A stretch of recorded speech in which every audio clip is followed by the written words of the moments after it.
Hey everybody, welcome to the live show. Welcome to another Sunday. Glad you're with me here today. And thanks for sending in the pictures. We're going to get to those in just a second. People sent in lots of pictures this week. I just want to let you know what's coming up on the channel this week. On Tuesday, we're going to have a comparison between the all-new Honda Pilot and the all-new CX-90 from Mazda. Three-row mid-size SUVs, a very different take on how they do that. Then on Wednesday, it's the Rivian, the R1T. Now, last week, if you're on the live show, I did mention that we would have it out this past Saturday. There was a problem, nothing wrong with the truck. The windshield was cracked, and they had to get that fixed. So we were delayed in getting the truck, so that meant we had to push it back. That will be out on Wednesday. And then Friday, we're going to have another Questions, Coffee, and Cars. And then this coming Saturday, it'll be the Honda Civic Hatchback. It's been at least 2 years since we had that car when it was first introduced, so it's good to get it back. And we're on the road this week. Excuse me. We're on the road this week. We're off to Kelowna to drive the Subaru Crosstrek. Yep, we're going to be up there. We're going to take our own car and drive up there. It's a good highway run for our Cayenne diesel. It doesn't get a lot of highway driving, so it'll be really nice to get that out on the open road. All right. If you just have to get a question answered, the best way to highlight it for me is to do a super chat. Makes a contribution to the channel, but it also flags it for me in a different color so I get to see it. And don't forget carcostcanada.com if you're looking for a new vehicle. And I think we're going to start to see incentives coming back into play. I think we're going to start to see reduced interest rates for people who are shopping for cars. I think we're going to start to see more of those kinds of things. And if you want to find out what the dealer paid for the car and what all the reduced interest rates are and any incentives in place, sign up using the promo code MOTORMOUTH and become an expert member. Okay. Questions coming up in just a second. Oh, don't forget. Zach at motormouth.ca, Z-A-C-K at motormouth.ca if you want to get a picture in. So let's get into the pictures. This is the first one. This was, so we're talking last week about going up to Yukon Territory. Somebody asked my favorite place in Canada or to go. Well, we've been on so many car trips all around the world. And I said, in the Yukon, it's just spectacular. So that's the old Dawson City. Our next picture comes from Eric. He sent in a picture of his Santa Cruz. Looks good in black. The next picture, this is... I got to find it on my sheet here. This is Chris and Carla with their Bronco Sport, which we've rebooked. We have another one coming in the next couple of months. And that's a beautiful lab named Scout. Interesting thing is, when the Scout electric SUV comes, are you going to get a Scout? Hey, look, it's the all-new Macan from Port... Sorry about that. All right. This is Fraser sent in a picture of his 911. He also has a 997 that he hasn't sold yet. It's nice when you have a brand new Porsche and has a beautiful GTS in chalk, and then also one to sell. Nice position to be in. Speaking of Porsches, this was sent in from Tim, who popped by the Porsche dealership in Calgary, and they have a 356 sitting in the dealership. Absolutely gorgeous, and I love that color. The next one is, okay, this is a bunch of pictures. Josh, who is a regular contributor here to the live show and comments a lot on the videos, he said he was back in Plano, Texas. I'll just go through a couple of them here. He was back in Plano, Texas. Oh, shoot, I've done it now. And, oh boy, I've done it now. All right.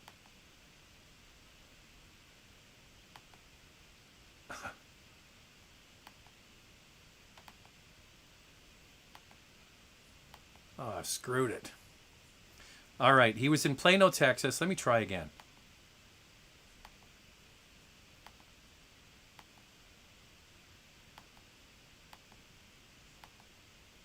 Oh my goodness. There I am. He was in Plano, Texas, and see if I can do this again, and was at the head office of Toyota and went to look at some of the classics they had in an exhibition there. What's this one? There's a Crown. That's pretty cool. An old, I think that's a Crown. This is a beautiful old Toyota, their version, I guess it's an FJ, of the classic Jeep shape. The next one is, I think that's a Toyota 2000 is what's that car in the foreground is called. A beautiful sports coupe. They should try and emulate something like that and do it again. There's the Prius I was showing you a lot, the very first Prius. And this one is the actual car that was used in the very first Lexus LS commercial. Do you remember that? Where they had the champagne glasses on top of the car showing you how smooth the car was? Well, that is the actual car that was used in the commercial. The next one comes from SM, is the initials I got.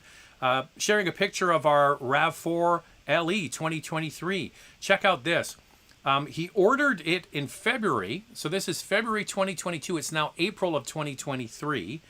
And he just got it on Saturday. He said he probably overpaid due to the vehicle, low inventory, and chip shortages. Anyway, you've got the car. And speaking of new cars, this is from Dave, longtime contributor here to the live show. Dave has a Cayman there in the background. And he says the new edition is the 2023 Sportage or Sportage plug-in PHEV, the SX, the top trim. He ordered it last April, and it just arrived, and he had some inside intel with one of the general managers at a dealership to get it.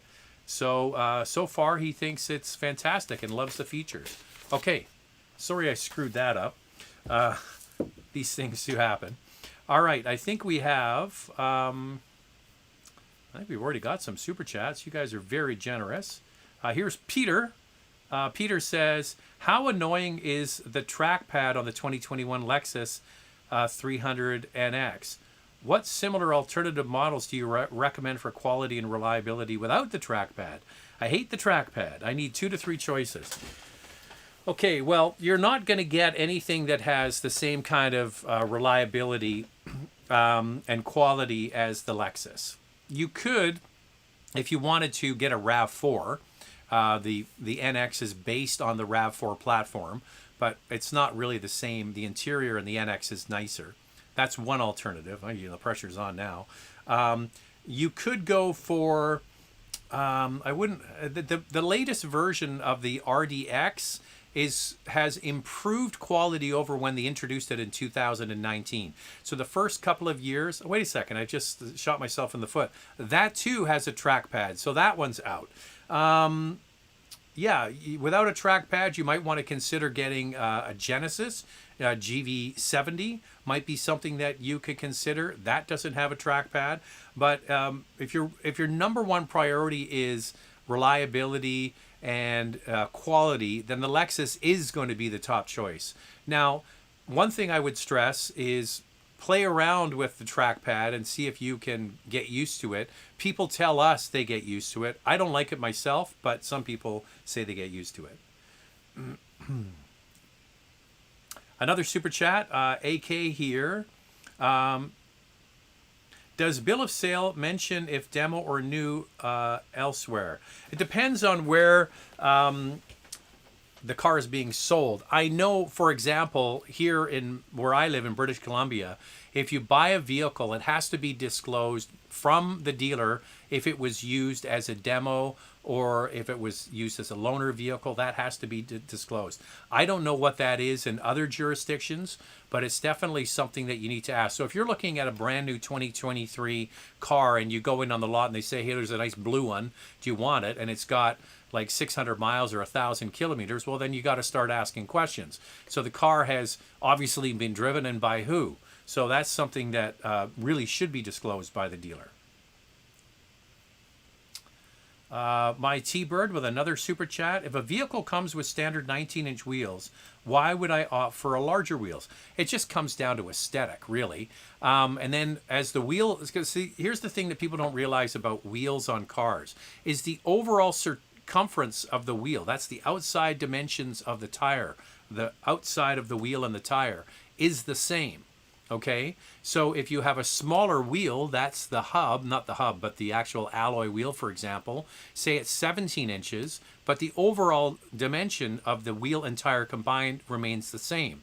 So as you make the wheel bigger, if you go 17, 18, 19, 20 inches, the size of the overall dimension remains the same. But what has to change in order to make room for the bigger wheel? That means the tire, the height of the tire has to shrink.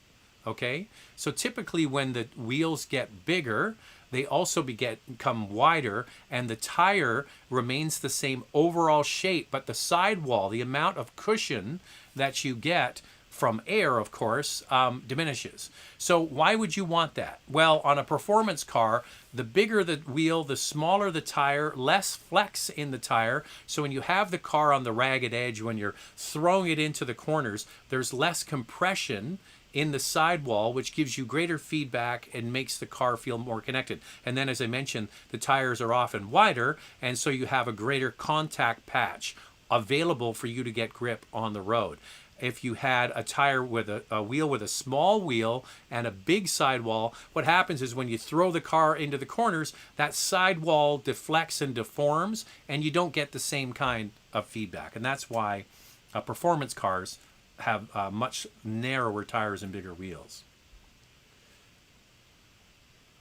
Drew Lawrence with a super chat, and here is Drew's question.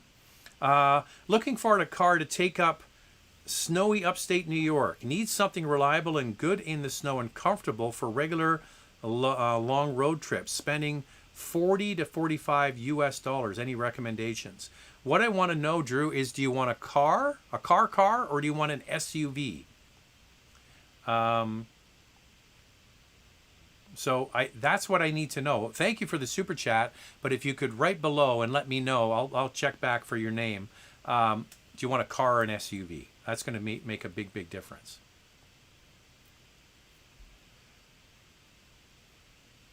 Okay, up to the top we go. Sanjib is here and says, hey, Zach, looking for a Highlander and Palisade, the value and features of the Palisade, but the Highlander engine, handling and interior hold appeal. Well, I'm a bit of a disadvantage here because we're still waiting for the new Highlander, the 2023 model, to arrive. They took out the 3.5 liter V6 and they plumbed in a 2.4 liter turbo 4-cylinder. And I haven't driven it yet. Apparently it's coming. It's on a truck or a train, and it'll be coming here shortly. So we'll have to wait until we see on that. It's hard to really pass up the size of the Palisade is bigger than the Highlander. It just has way more room in the second and third row. And the 3.8 liter V6 has proven to be very fuel efficient for the size of vehicle. What's your take on General Motors' plan to eliminate Apple CarPlay and Android Auto from their vehicles? Sounds daft to me. Well, on the face of it, it sounds like a silly idea. Like, why would you get rid of Apple CarPlay from General Motors vehicles? And this has been announced, and they're going to be doing this moving forward. What we don't know is what's going to replace it. Now, if they have a way for the phone apps that you are used to using mirrored into their, own proprietary software, and it works well, well, who really cares if it doesn't have Apple on it, and if it's just as good and it does the job? So that's what we don't know.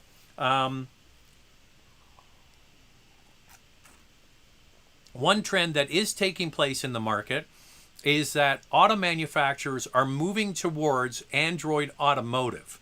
Okay, this is not Android Auto, like when you plug in your Android phone. Android Automotive is the back-end system developed by Google to be used in cars. Now, one great thing about Android phones, and I know this because I have an Android phone, is the Google search functionality is second to none. Now, that's why most people download Google onto their Apple phone, because Google is better at doing search. And the voice commands on Google phones, in my opinion, is the best. So what they're using is integrating Google's highlights, which are voice connectivity and search, and putting that into the back end unit of the vehicle. So we've already seen it in vehicles like Volvo. They're the first brand I'm aware of that actually has this Google Automotive running in the back end. So you can hit the button, the little microphone thing, and say, open my sunroof, and it'll do it. So what they're doing is, instead of having their own proprietary system doing all those voice commands, they're letting Google handle that, because Google's good at that, and then telling the car what to do after the fact. I'm wondering if that's what they're going to be doing over at General Motors, but we're going to have to wait and see. Okay.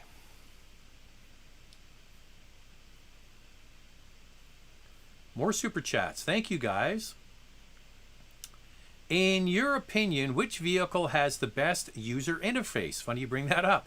I'm a bit biased towards those with the Google interface, since it meshes well with Google Home.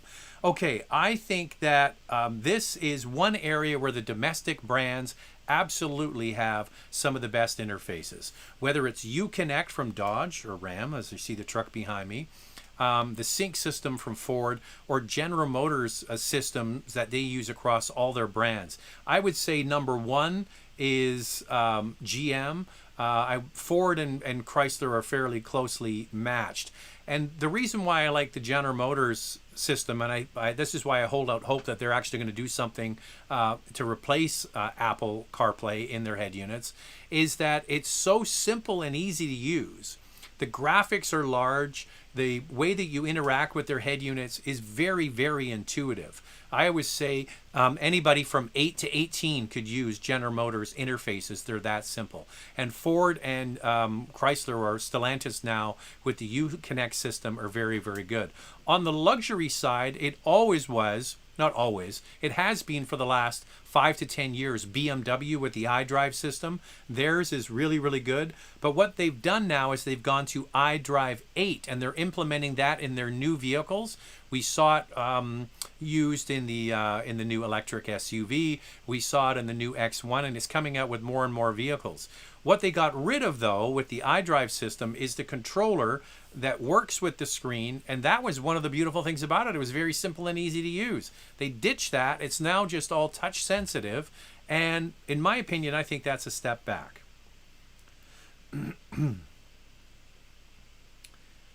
BT Aurora, fun sports car to keep for 10 plus years. Muscle or German? Well, it doesn't need to be muscle or German. It could be a moderately powered car that's Japanese. If you want the best car on the road, pound for pound, is the MX-5 Miata. Just without question. That is the most fun you can have for the dollar. Now, I'm just doing this off the top of my head. It's around $34,000 in the Canadian market to get a brand new MX-5 Miata. That is a lot of car for the money. Now, sure, it's not a muscle car. It's not a Mustang GT. But when you drive that car, you feel so connected to the car, so connected to the road. It's a drop top. It's loads of fun to drive. It's not expensive. It's going to run and run and run. It's very, very reliable, and will be a car in 10 years you can pull out and have just as much fun as you did on the first day. Now, if you're talking about a car that would be fun to have, that's, anything with a manual transmission that you can buy today and keep it, that's what you're going to want to invest in. Because as time goes on, manuals are disappearing. And then when they're all gone and people are looking for fun cars to own, then yours is going to be top of the list. So if you wanted to go German, it would always be a Boxster, a Cayman, or a 911 from the Porsche family and manual transmissions. And then, if it was domestic, it would be, for me, a Mustang GT. Here's Jerome, our pal from Quebec, who's always very generous with the super chats each week. Thank you, Jerome. How do you feel about dealers charging to switch to smaller wheels than the ones offered with mid or top spec? Aren't they cheaper? I've never heard of this. I would always say to anybody, if you're going to get a car and it doesn't have the right wheels on it, It depends if the car's been out or not, because you can buy used wheels on like Facebook Marketplace for pennies on the dollar for what they are new, and if they're not in good shape, you can even get them refinished for about $100, $150 a wheel, and then you could put on whatever tires you want. So, never heard of this, to be honest with you. Usually, the tire store will give you a credit if the car's brand new and the tires haven't been used. So not sure. I've never heard of that they charge you to change the wheels. One thing is they have to get the wheels from somewhere. Unless they have them sitting around, if you're going to pay the parts department for another set of wheels, that's when it gets expensive. Here's Dennis with a super chat. Boy, you guys are going all out today. Hey, Zach, in your opinion, if I purchased now or early 2024 around 97,000 US dollars, which one will lose less value in 3 years? A GLE 53 coupe, a Cayenne coupe, equal to AMG options? I would say, if I was going to place my money on a bet as to which one would be worth more in 3 years, I think it would be the Porsche.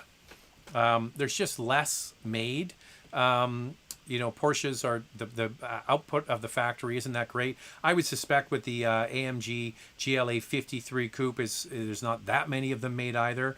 But the Cayenne coupe, so it depends on which Cayenne you're talking about. So you have a GLA 53, so that's the inline 6-cylinder. So I would think that the equivalent Cayenne coupe would be the S, and I still think that the Cayenne is going to, I mean, the build quality of the Cayenne, if you look at all of the studies, is better when it comes to quality scores. And just overall appeal. People who want certain brands, there's much more appeal for the Porsche than the Mercedes.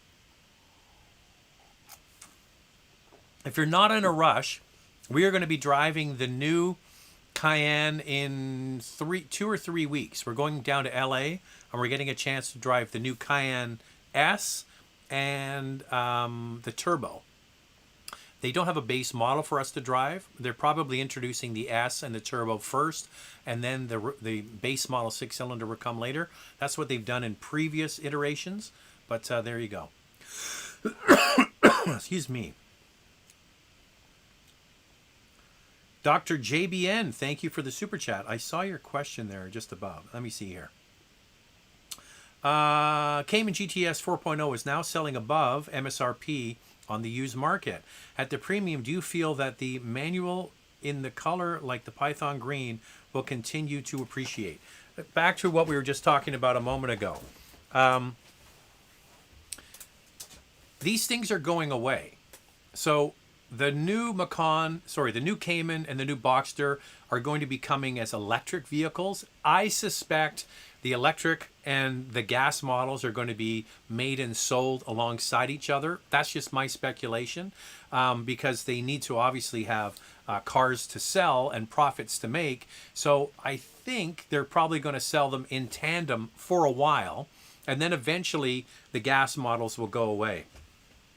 So if you start to look at vehicles that are sold from Porsche new today, for a 911, for example, the base model is not available with a manual transmission. You have to start at Carrera S and higher in order to get the manual. The turbo is no longer available with a manual, and so on. So that's one of the reasons why a manual transmission in the used market is definitely going to be sought after. So here's the way it goes. When the car is new and in the first 3 or 4 years, the people that are buying those cars are the ones who have obviously the money to buy them, and many of them buy a PDK or a dual clutch transmission because they're using it every day to drive to the office or whatever. So those are the people that just lease the car or buy the car and then so on. What happens is the used market is a different buyer. That's the enthusiast buyer.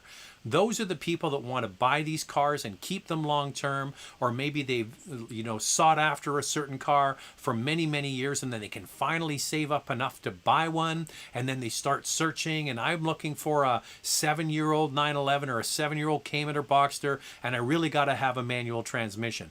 Well, 7 years before, most of them that were sold were the dual clutch PDK cars. So the take rate on the manuals is higher with a Porsche, but it's not that high compared to how many automatics are sold. So then when you get that 7-year-old car and everybody's looking, the enthusiast crowd is now wanting to buy it. The initial buyers, they've moved on to something else.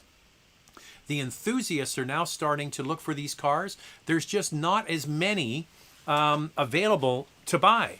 So if you can get a beautiful 4-liter GTS with a manual transmission in a cool color, like green is great, and then you keep it, when you go to sell it, now you're selling it to the enthusiast market. And those people will really want to have a manual over a regular automatic transmission. That's just my viewpoint. I've seen it myself. So if you can get one, get one. Okay, here's Drew again, saying he's looking for an SUV. See, because you said car, I just wanted to make sure, because I was probably pretty sure it wasn't a car. Okay, so what was your amount again you wanted to spend? It was a good chunk of cash.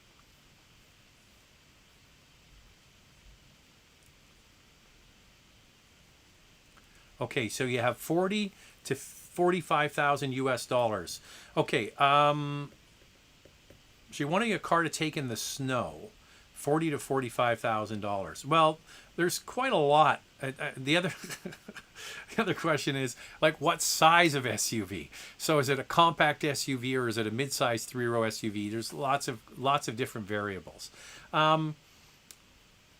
You know, one I'm just trying to think, because the Canadian numbers are so much better for me than the US numbers. One might be like the GV70 from Genesis, because that has the same all-wheel drive system that is sold with the BMW all-wheel drives. So it's a Magna, that's the Canadian parts supply company, that makes the all-wheel drive system for BMW and for Genesis, and then they program it to their specific needs. But it's a very highly competent all-wheel drive system, and that is one that I could recommend that would probably fit in your budget. Another one would be a BMW X3. I think that is a really nice car for taking on longer road trips with a very good all-wheel drive system. If you're looking in the 3-row SUV, I would say at that price point, you know, I still like the Kia Telluride. I think that is a great product, and that has also an all-wheel drive system. Is not the same as the GV70, but is a capable all-wheel drive system, I think also supplied by Magna. So that is something to consider. If you want to list a few that you're considering, because I could be here all day listing all the cars that might be able to fit into your price range. If you have any that you have thought of, I'll give you my thoughts on each, okay? So right below.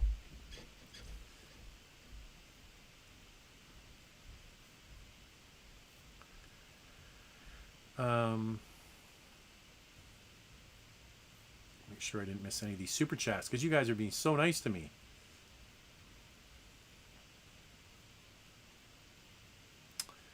Outsider reviews with a super chat. Watching many YouTube channels that provide market data from Cox Automotive or Manheim. Where are your go-to Canadian market analysis? It's interesting you bring this up, because I reached out to one of the contacts I have at Cox Automotive here in Canada and asked them, do you make available some of the information that you get? And they don't have a public, you know, way to provide it to us. So one is, you know, we get a list of information every week from Canadian Black Book, which gives us wholesale pricing for used vehicles. That's important. So I'm wondering, yeah, Cox and Manheim. Manheim is the big auction site, and what Canadian Black Book does is it basically follows Manheim and Odessa, the two big auction houses, to see what the trends are and see what vehicles are transacting for. So that's the one site that we use, is Canadian Black Book. Now, Canadian Black Book used to have a public-facing website where you could look all this data up. They've switched it off, and now it's just direct-to-dealer, and it's just a business model getting back to selling it to dealers instead of providing it for free. Another super chat. My goodness. I'm deciding between two cars, a CX-90 on top trim, Lexus 350h. The extra seats in the Mazda are not a priority for me, but I do like the extra room. They are similarly priced. Which would you pick?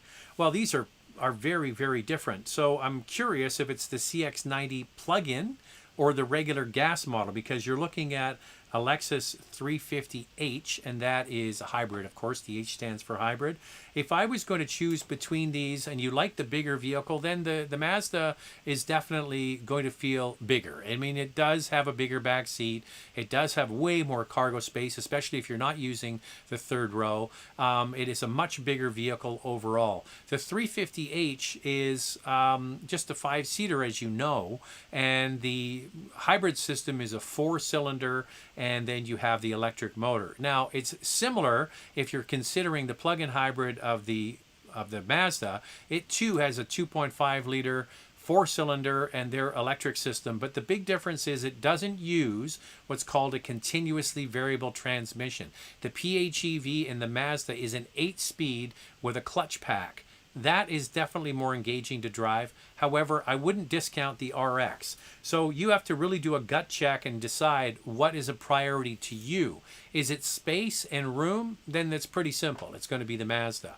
If it's just about efficiency, well, the plug-in could get you good efficiency, but the Lexus system has been proven and been around for a long time. That's one thing that we didn't talk about in our review of the new Mazdas, is this is all new technology from one end to the other for the most part. So new engine, new transmission, updated or modified all-wheel drive system, and a lot of parts in this car are brand new. Versus Lexus, which has basically been fine-tuning their hybrid systems in their vehicles for many, many years. So it's something you have to consider, like a first-year all-new technology car, or a car that has been modified over many years, and they know what they're doing at Lexus on how to make a good quality car. Just something else to consider. The super chats are coming fast tonight. Ontario, ask dealer but not telling if demo. Oh, this is the follow-up to the should a dealer disclose if it's been a demo. Ask dealer but not telling if demo, but told will be test drives until I pick up. Has only 100 kilometers. Take or cancel it. Okay, should I get protection for the car as a new car? Should I get PPI, I think is what you're asking, as a new car. Okay, if the car has only got 100 kilometers on it, I wouldn't be too worried about it. So maybe they've let a few people take it for a drive. Well, if that's the case, then you want to get some kind of discount on it, because it's not like, brand new if someone's been driving it. So that's something to consider. The 100 kilometers is not that much. I mean, by the time they roll cars off the train and then onto a ship and then off the ship and onto a train and off the train and onto a truck and off the truck and to the dealership, they can accumulate, several kilometers on the car anyway, just in transport. So that's something to consider. But talk to them and let your gut tell you what's going on here. If they have a car that you've agreed to buy, they shouldn't be letting other people drive it. If this is a car that you've negotiated to get, they shouldn't let other people drive it. They should be selling it to you. So talk to them about it. See if they're willing to give you some kind of discount because the car has been driven, and then you have to decide whether that's something you want. But I really don't think you need to do a PPI on a car that's only got 100 kilometers on it. Another super chat from Paul DeSantis. Trying to decide between two hybrids, Sportage EX or CRV Sport. You like both a lot, but if you had to choose, which would you lean to? Thank you so much. Well, I would say for me, it would be the Kia, just because I think that the design of the car is better. The interior is vastly better. The Honda has, a pleasant interior with that new dash they've used from the Civic to the HR-V and now to the CR-V. I mean, it's fine. We just been driving this all week, and that's the Civic, the same interior. It's fine. It's functional. but the size of the screens and what have you is not that good. And then the Kia products, they just throw so much more at them at lower price points. So I think also that the Kia is quieter, and it has the ability to deliver because it uses a 6-speed automatic instead of this CVT that the Honda uses. Now, all that said, there's a lot of people that will just buy the Honda because it's a Honda. And there's a lot of people that won't buy the Kia because they are worried about it's a Kia. Okay, all I can tell you is Kia over the last several years is at the very top of J.D. Power's dependability study. So this is tracking cars after 3 years in the marketplace. So, take that for what it's worth. This is independent studies done of random vehicles across North America, and they follow them and they see how many times they've had to go back to the dealer. And this is independent research done by J.D. Power. Now, a lot of people say it's not independent, the car companies pay for it. That isn't true. They do the research, and then if the car company wants to look at the research, they charge them to do that. It's the other way around. They do all the legwork in advance, and then they make the car companies pay if they want to look at and use the research. And here's a news flash for you. Every single car company pays J.D. Power. So people always say, well, why is Kia at number one? They paid. No. If that was the case, and why doesn't Land Rover pay and get them to the top of the list? Because they're at the bottom of the list every single year. So just think about that for a second. Why are some brands always near the top and other brands always near the bottom year after year after year? If it was just the case about buying your way to the top of the list, well, car companies would do that. That's not the way it works. So in a roundabout way to answer your question, I would probably get the Kia.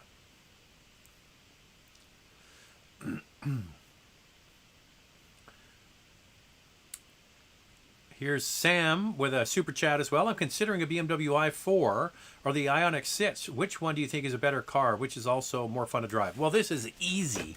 Absolutely. Hands down, the BMW i4 is, in my opinion, the best electric car now, not SUV, but the best electric car that I've driven. You know why I like it? Because it's not weird. It doesn't have weird door handles. It doesn't have weird switches. It has a real radio with a controller. It has regular door handles. It has all the regular BMW stuff. It just happens to be electric. And then you add in the driving dynamics. So if you're talking about driving dynamics, a lot of car companies, especially when they're making electric cars, they make a big deal about how fast it goes off the line. That, my friend, gets tiring after a short period of time. Ask yourself, real gut check, how many times do you really ever do full wide open throttle from a stop sign or a traffic light? Like really ever? Like you don't. That's not how people drive cars. So then you get into the handling and the dynamics of it. Now the i4 that we had a chance to drive was the base rear wheel electric motor, so not all-wheel drive. It is available with all-wheel drive. It's much more expensive.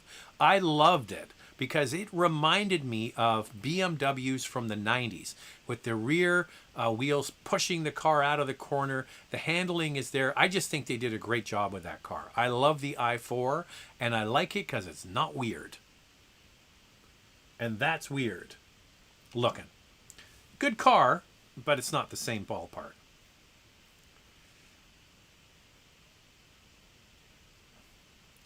My goodness, all these super chats. I will get to some non-super chats in a second, but they're coming so fast here.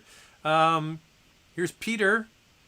Between the 2022 Tucson and the Lexus NX300 gas models, which is the best overall choice for a two-person operation? Both work for me.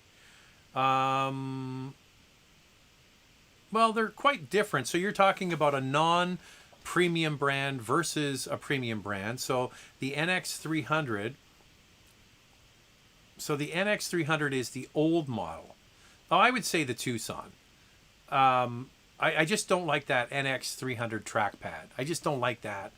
The interior is good quality, but it's dated. The 300 is not exactly invigorating to drive. You can get, I'm just trying to remember on the Tucson, can you get the turbo? I don't think you can get the turbo. It's on the Santa Fe. Now that's one I would like you to try as well, because the Santa Fe straddles between luxury and everyday car, I think a little bit more than the Tucson does. Plus, if you want to, you can get the Santa Fe with the 2.5 liter turbocharged engine. Now that, my friend, is a lot of fun. So something to consider. But of those two, I would say the Tucson.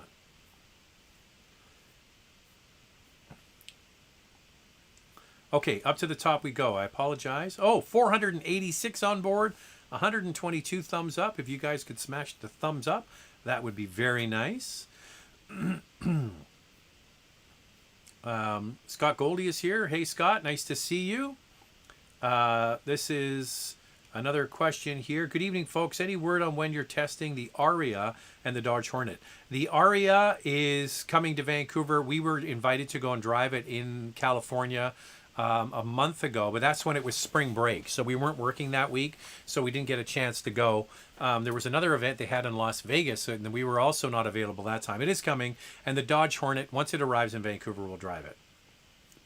Here's Webb. Hey, Zach, what's your preference, BMW i4 or M340 or M4? Well, listen, you have to just have a gut check. Do you want an electric car or not? If you don't want an electric car, then get the M340. That's the best car of that series for sure, with the inline six-cylinder. But as I just went through, you're basically getting a 4 Series BMW in the i4. It just happens to be electric. That's why I like it. It's not freaky. Hey, Zach, what's your take on the Gigafactory being built in Canada with Volkswagen? Good, bad, ugly. Also, I was told that Mazda stealing Honda customers because of their prices that the Honda has set out. Well, first I'll go backwards on this one. I just don't think that. I think that Honda is going to be in a bit of trouble here. They've put the prices of their vehicles up a lot in comparison to other competitors. And like I've said before, I think it's a generational thing. I think Gen X, which is my age and up to the baby boomers, they're at the stage of their life where they have the money. They don't care. They've always bought Hondas or Toyotas, and whatever it costs, hey, that new CR-V hybrid, whatever, it's 50 grand. I'll buy it anyway because it's a Honda. They have the money. They don't care. When you start going down to the millennials that are just married, just having their first kid, they got their new house out in the suburbs, and they start shopping for a car, they start looking at the different available features, and they just take Honda off the list because the price is not good in comparison. So that's the problem they have. Now back to the Volkswagen factory. If you're not aware, this has been headlines across Canada since it was announced a couple of weeks ago. So Volkswagen is looking for a gigafactory location to produce electric vehicle batteries to the tune of 1 million per year in North America to supply the North American market. So they were shopping. Actually, the 1 million a year doesn't mean they're going to be just for the North American market, because these batteries could then be shipped to other parts of the world. So Volkswagen was shopping around looking for a dance partner in the form of a government to subsidize their electric vehicle battery factory. And who did they land on? They landed on Canada. Canada has guaranteed $7 billion to land this gigafactory, and then for every battery pack they make, they subsidize the batteries as well.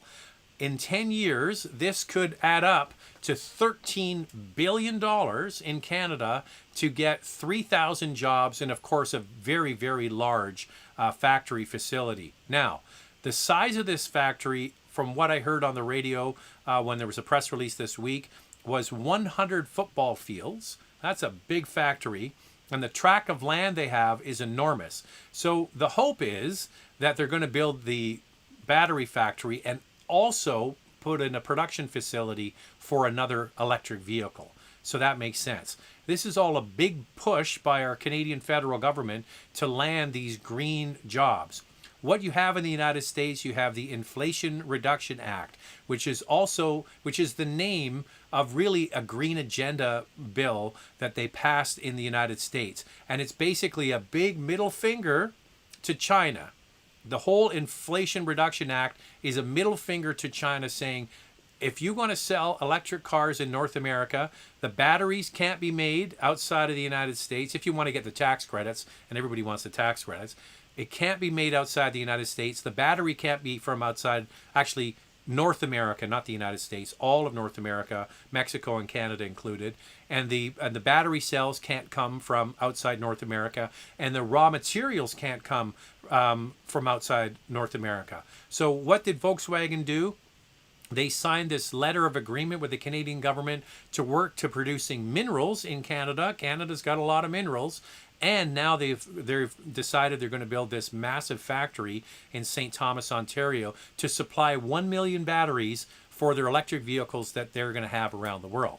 So you can think right away, the batteries are going to get shipped down to Chattanooga. That's where they make the ID4, and they're going to make other vehicles there as well. And I think probably in Ontario, they'll probably make another factory for not just batteries, but also electric vehicles. So on the face of it, it all sounds great. And it also was very, very, very important for our federal government to show what they've been talking about over the last 8 years. We're going to transition away from a carbon system of running things to this new green way of running things. So they wanted to show some wins in the win column to show that they could do it, because when they go to the polls next, they're going to say, look at us, we're all about being green. We're going to produce these green jobs. This is what we've done. Look at Volkswagen. They're going to be producing 1 million electric car batteries in Canada, not in the United States. That's all good.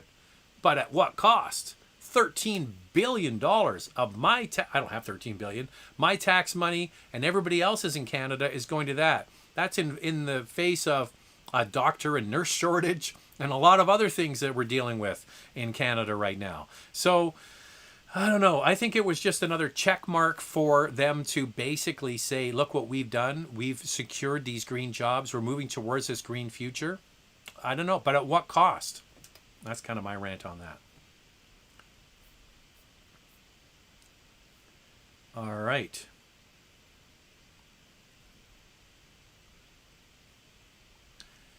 Here's Jade Mowat with a super chat. Recently found your guys' channel and love it. I'm looking at getting a 2023 Outback Wilderness. Do you think it's worth the $40,000 sticker price? Well, first of all, the Outback has no competition. There is no other vehicle that is sold in the market, unless you get a luxury brand, that has a vehicle like it. It really is a station wagon SUV. So it started out years ago as a Subaru Legacy wagon. Then they lifted the suspension, they put on the cladding, and they came up with the Outback. And that's really what we're still dealing with. And what I love about Subaru is they haven't changed the formula over all these years. At its essence, it still is, at its roots, a station wagon. Love station wagons. So is it worth the $40,000? That's for you to decide. It is capable. It can do off-road stuff for sure. It's got a lot of ground clearance for what it is. You want to get the turbo engine. That makes a big, big difference. Nicely finished on the inside with good quality materials. I think it's a unique and different product. And there's a legion of people who love Outbacks. So when you go to sell it, there'll always be somebody that wants it. Here's Mark with a super chat. No question that I can see of. I saw one here from ID Watch Guy, or WI Watch Guy. It says, what watch are you wearing? I am wearing, it's, I don't think it's rare, but it was only sold for like a year or so. It's a Tudor Aeronaut with the rare Fluger hands. Now this watch was sold for many, many years without these hands, but this dial with these hands was only sold, I think, for a year or so. And I had a search in Chrono 24 for this watch. So every one would come up and it would be wrong. And by the way, the one without these hands is really ugly. Ugly. The dial's ugly.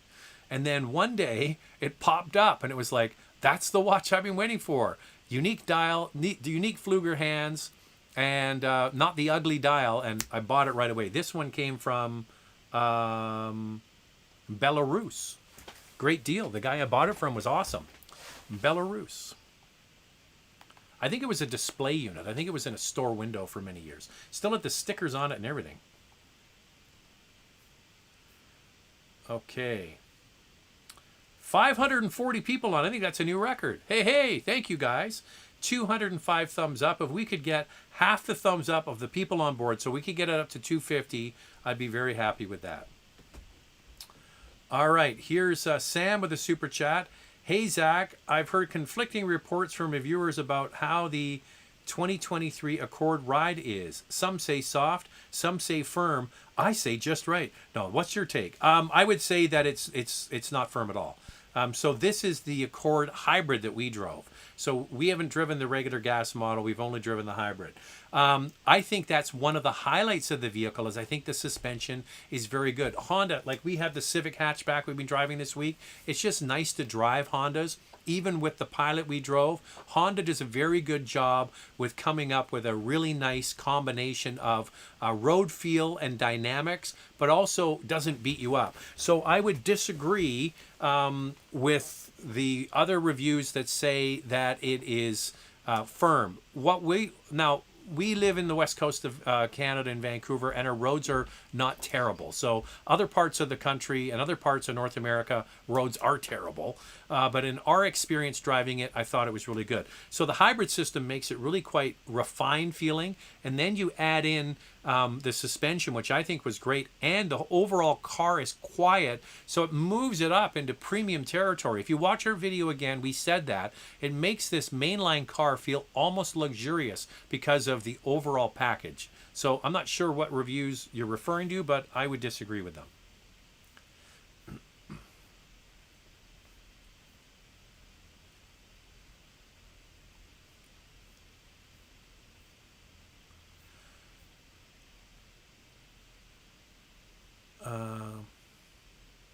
Okay, up we go again. We'll get back to some other questions, non-super chats. I do like the super chats, but I gotta feed all the animals on board tonight. So thanks for being here, everybody. All right.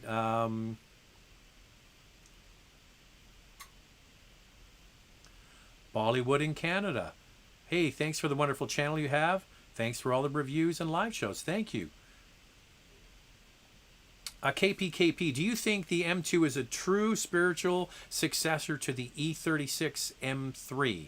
I would say yes. I think that's going to be fairly close. So the 3 Series, as you know, has gotten bigger and bigger and bigger. I would say that the M2 is just a wonderful car. I think that the regular 240 is a fantastic machine. I was driving down the street the other day, and there was an M2 next to me, and it was in the dark gray. It looked really cool. Yeah, it's a wonderful, wonderful car. So because the other cars have gotten bigger, the M2 is more in line with those early 3 Series or M3 cars.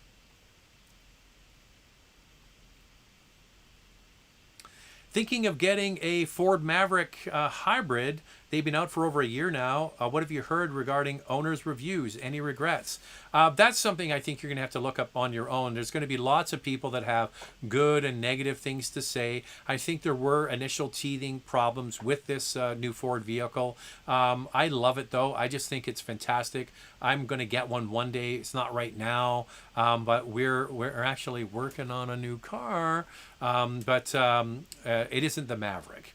It's a car that will go away one day. So when we get it, it'll be really cool to keep it. But the Maverick will be around for a while. So that's why they're doing it. We're doing it in this order.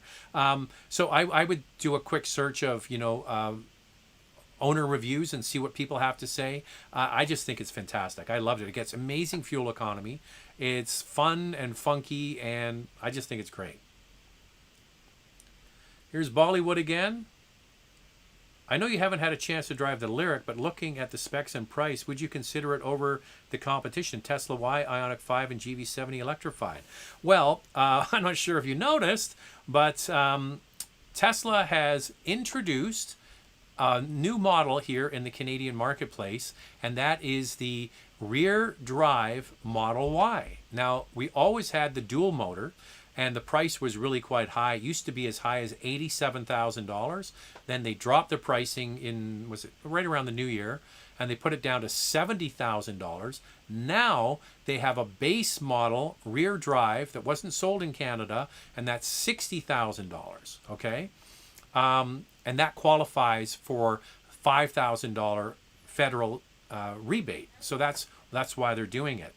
The initial Lyric is just rear-wheel drive as well. So, but at that, it's more expensive now. Initially, it was $70,000, I think, off the top of my head for the Lyric in the Canadian market, and had really nice equipment and a much nicer interior than the Tesla.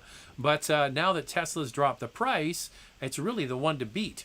The GV70 electrified is the nicest of the bunch that you mentioned when it comes to fit and finish, interior. Like that interior of the GV70 is beautiful. And the nice thing about the GV70 is, sure, it's not cheap, but boy, you feel like you're getting a luxury car. With the Tesla, it's luxury pricing, but it certainly is not luxury on the inside. I mean, it's about as stark and basic as you can get. You got a screen and a steering wheel. That's it. The Cadillac knows how to do a fairly nice interior, but of those three, the GV70 is head and shoulders above the rest. Now it's more expensive, but there you go. All right, we got it over 250. We're at 271 thumbs up. So thank you guys. Been very nice to do that.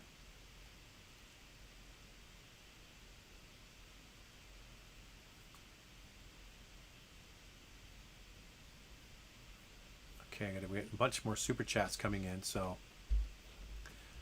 thank you to everybody, because I do say if you want to get recognized, that's the way to do it. Okay, all right, let's catch up with them here. Down we go to, this one is Mark. Zach, would you buy a Sportage plug-in hybrid? Yes, I would. I absolutely would. I think it is, I prefer it over the Tucson. I just think that I like the interior much more. I think it's great. Yeah, I absolutely would. My mother-in-law has the Tucson plug-in hybrid. She's had it for a year and a half with her partner Phil, and they've had zero issues with it, and they absolutely love it. So yes, I do recommend it. Here's Peter again with another super chat. Make a prediction. Will the trade-in value of hybrid vehicles be greatly diminished after 5 years of used and beyond due to the cost of potential battery replacement? Well, it depends on which brand you're talking about. If you're talking about Toyota and Lexus hybrids, absolutely not. These are some of the most reliable vehicles on the road. So there was 2 studies done. There's many studies that are done ongoing, but the one that I always talk about is there was a study done in the UK about the most reliable cars by category. The least reliable were electrics. A lot of new technology, especially with interfaces and electronics, door handles, all the stuff that I always rant about, like why do we need them in the car? Just to be different. So they pay a penalty for that. You add all that new weird stuff, it affects your quality scores. At the other end, the most reliable vehicles are hybrids. You would think with the dual electric gas motor working together that there's just more parts. It's got to put more wear, switching the engine on and off, all that kind of stuff. Apparently not. The studies come back, not only in the UK, but in North America, the most reliable cars are hybrids. So I wouldn't worry about that. If you're really worrying about resale value, trade in the battery, then if that's your number one concern, just get a Toyota or a Lexus, because they got that stuff figured out. Okay? Another super chat. Is Mitsubishi RVR reliable? Please reply me. The RVR was the original subcompact crossover vehicle. We've seen so many other vehicles enter the marketplace to compete against it, but that was the original. Off the top of my head, I'm not just saying this to blow you off, because I wouldn't do that. I just don't know if the RVR is being reliable. All I can tell you is it's been around for a long time, using the same basic layout of engine, transmission, and platform. So you would think they've got that stuff figured out after it's been out for a while, but it's something I would do a little bit more digging on yourself. Off the top of my head, I would say probably, but only because it hasn't changed for so many years, and they've been using the same drivetrain and everything for all those years. But I just don't know.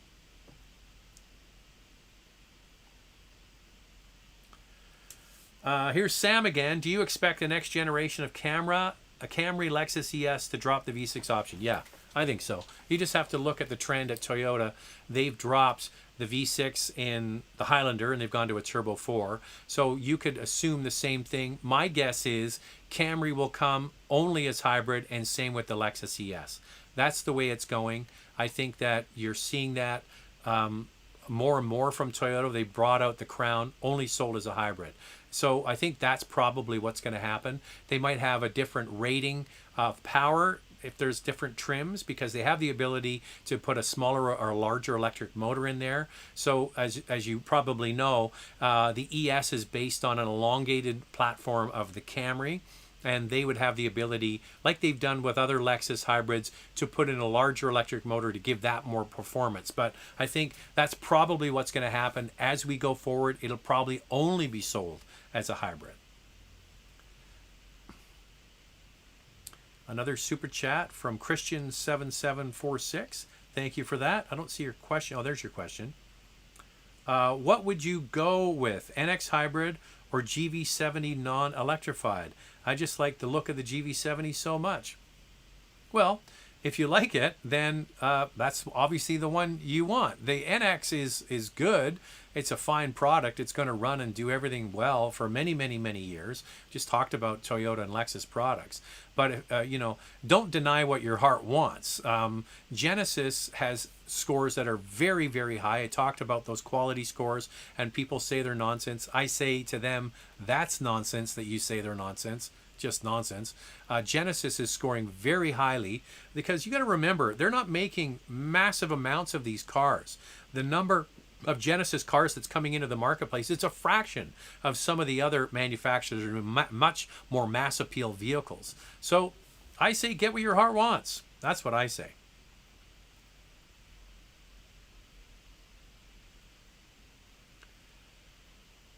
Oh, here's the question again. Oh, I just answered that.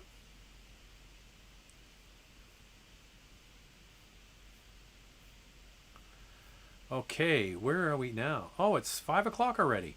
All right. New record for in-stream viewing, 544 people. Just want to let you know that the comparison of the Honda Pilot and the Mazda CX-90 is on Tuesday. The Rivian, I'm editing it as soon as I get off here. Going to continue editing that. The Rivian goes out on Wednesday. Friday, we're going to do another Questions, Coffee, and Cars. And the Civic hatchback is next Saturday. And we're on the road this week as well. So all of that editing has to be done before we can head up the road to Kelowna to test drive the all-new Subaru Crosstrek. So that is under embargo, I think, until May 8th. But anyway, we're going up to get the video, and we'll have it and ready to go when the embargo lifts. So we're all out of time. Enjoy the rest of the night. I don't know. I'm just going to say it now. Go Oilers. Go Winnipeg Jets, and go Toronto Maple Leafs in the Stanley Cup playoffs. I would love to see all three Canadian teams get through to the next round, but that's just me. All right? Enjoy the rest of your night. Talk to you later. Bye now.